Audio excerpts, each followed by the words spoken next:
Hotel and Hospitality Management မှာမမတို့ဗာတင်လဲဆိုတော့လေးဌာနတင်တယ် Housekeeping F&B Service ရဲ့ Production ရဲ့ နောက် Front Office ရဲ့ Housekeeping ခန်းလေးကိုတစ်ချက်ကြည့်ရအောင်ဆိုတော့ Housekeeping နဲ့ပတ်သက်ပြီးတော့ theory တွေလည်းနေတိုင်းသင်ပါတယ် theory 1 hour ပြီးပြီဆိုတာနဲ့လက်တွေ့ကို hotel ခန်းထဲမှာလိုအပ်တဲ့ minimum standard အတိုင်းဘယ်လိုလိုက်နာလေ့ကျင့်ရမယ်ဆိုတာကိုဒီမှာလက်တွေ့လုပ်တယ်lecture ခန်းထဲမှာ theory တနားရီသင်တဲ့ do's and don'ts တွေ SOPs တွေလိုက်နိုင်ရမယ့်ဟာတွေအကုန်သင်ပေးတယ်ပြီးလို့ရှိရင်ကလေးတွေအနေနဲ့ကသူတို့လေ့လာချက်မှတ်သင်ယူထားတဲ့ဟာတွေအကုန်လုံးကိုဒီအခန်းထဲမှာလာပြီးနမူနာအရာခင်းပြမယ် standard တွေဘယ်လိုလိုက်နိုင်ရမယ်သူတို့ဘာလုပ်ရမယ်ဆိုတာလေးတွေကိုဒီမှာလေ့ကျင့်တယ်တယောက်ချင်းမတက်မချင်းလေ့ကျင့်မယ်အဖွဲ့လိုက်လေ့ကျင့်မယ်တယောက်ကဧည့်သည်လုပ်မယ်တယောက်ကဝန်ထမ်းလုပ်မယ်ဒါမျိုးလေးတွေနဲ့ mock up training လေးတွေလုပ်လို့ရှိတယ်ပေါ့နော်ဒါ minimum standard ကိုပြောတာဒါ minimum standard ဆိုတဲ့အခါမှာ hotel တစ်လုံးမှာဘာ standard တွေရှိလဲမင်းတို့တွေ hotel တွေသွားရင်ရောဘယ်လိုမျိုးစားတွေတွေ့ရမယ်ဆိုတာကို 5 star hotel တွေရဲ့စီးမြင်အတိုင်းကိုရှင်းပြီးတော့ပြောပြီးတော့ဒါလေးကိုလေ့ကျင့်သင်ကြားပေးတာဖြစ်တယ်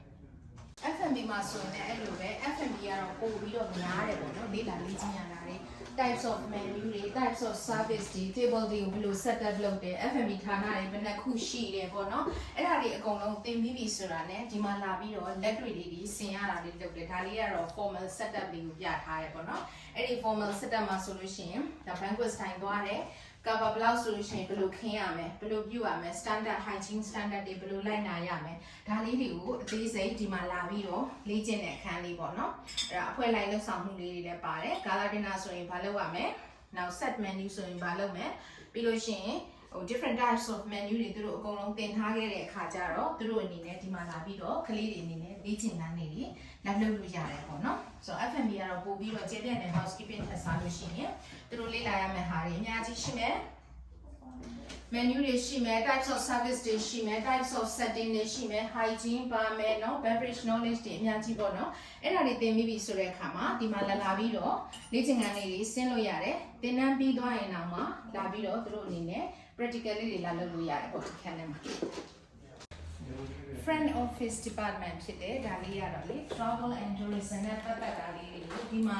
လေ့ကျင့်ခန်းလေးတွေ role play တွေလုပ်ပြီးတော့သင်ပေးတယ်ပေါ့နော်အဲ့ကျိုးဆိုလို့ရှိရင်ဘာတွေလုပ်ရမလဲဘယ်လိုနှုတ်ဆက်ရမလဲ time zone အလိုက်ပေါ့အဲ့ဒါကို register ဘယ်လိုလုပ်ခိုင်းမလဲ guest check in check out ပေါ့နော် opera system တွေကဘယ်လိုမျိုးရှိရပေါ့ဒီမှာကတော့များသောအားဖြင့်opera သုံးတာများတယ်လေ opera system သုံးရင်ရောဘယ်လိုလဲအဲ့ဒါကိုဘယ်လို assist လုပ်ရမလဲဆိုတာကို theory lecture ပြီးပြီဆိုတာနဲ့ဒီမှာလာပြီးတော့လေ့ကျင့်ခန်းလေးတွေလုပ်တယ်အဲ့ဒါလုပ်လိုက်ဝန်ထမ်းလုပ်လိုက်ပေါ့နော်အချင်းချင်း vice versa role play လေးတွေနဲ့မမတို့တွေfront desk ရဲ့လှုပ်ဆောင်မှုလေးအကုန်တင်တယ်ပေါ့နော် front desk ကလည်းကျေပြတ်ပါတယ်အများကြီးရှိတယ်ဆိုတဲ့အခါကျတော့ receptionist တယောက်ရဲ့ duty ကိုဒီမှာလေ့ကျင့်တယ်ပေါ့နော်နောက်တစ်ခါ telephone skills ကပါလဲ reservation ဆိုဘယ်လိုယူရလဲbell point ကြလို့ရှင်လဲ bell point ရဲ့လုပ်ငန်းဆောင်တာလေးတွေကိုမမတို့အဲ့လို role play လေးနဲ့လေ့ကျင့်ပြီးတော့ပြန်ပြီးတော့ brush up ပြန်လုပ်ပေးတာပေါ့နော်ပြန်ပြီးတော့ train ပေးတယ်ပေါ့ role based training ပါလေဒါလေးကတော့ဒါ front office ရဲ့နမူနာ setup အခန်းလေးဖြစ်ပါတယ်